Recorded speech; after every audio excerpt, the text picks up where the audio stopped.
এই সারা বউ আমাকে কালকে রাত্রেবেলা মেরেছে আমাকে।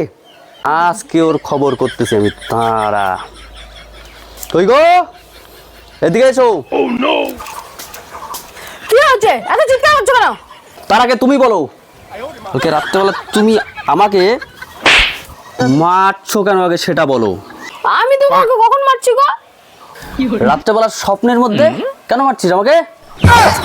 তুমি স্বপ্নে কি দেখছো সেটা নিয়ে আমাকে কেন মারছো? কেন, তুমি কি স্বপ্নে অন্ধ সেজেছিলে নাকি? আমাকে দেখতে পাওনি? আরে আমি তো চোখ বন্ধ করে ঘুমিয়েছিলাম, তোমাকে কি করে দেখবো?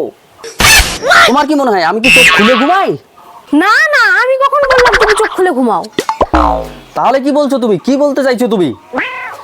আমি যদি চোখ বন্ধ করে ঘুমাই তারপরেও যদি তোমাকে দেখতে পাই স্বপ্নে, আর তুমি চোখ বন্ধ করে ঘুমালে আমাকে দেখতে পাবে না? এটা একটা কথা হলো?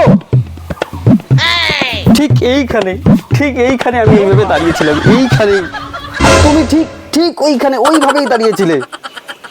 এইভাবে ঠিক এইভাবে জুতোটাকে খুললে, এইভাবে খুলে কোনো কথা না শুনে এসে থামো। ঠিক এইভাবে বারবার করে বলতেছিলাম থামো, তুমি থামছোই না। মেরেই যাচ্ছ আমাকে। কি বলছো তুমি? এই দেখো, থামতে বললে আমি থেমে গেলাম। তুমি কি করে ভাবলে গো আমি সত্যি সত্যি তোমাকে মারবো? স্বপ্ন তো স্বপ্নই হয় বলো। হাজার হোক তুমি আমার স্বামী, তোমার গায়ে হাত তুলতে পারি আমি বলো? আচ্ছা ঠিক আছে, তুমি একটা কাজ করো, তুমি এক্সারসাইজ করতে থাকো, আমি তোমার জন্য চা নিয়ে আসি। আচ্ছা ঠিক আছে।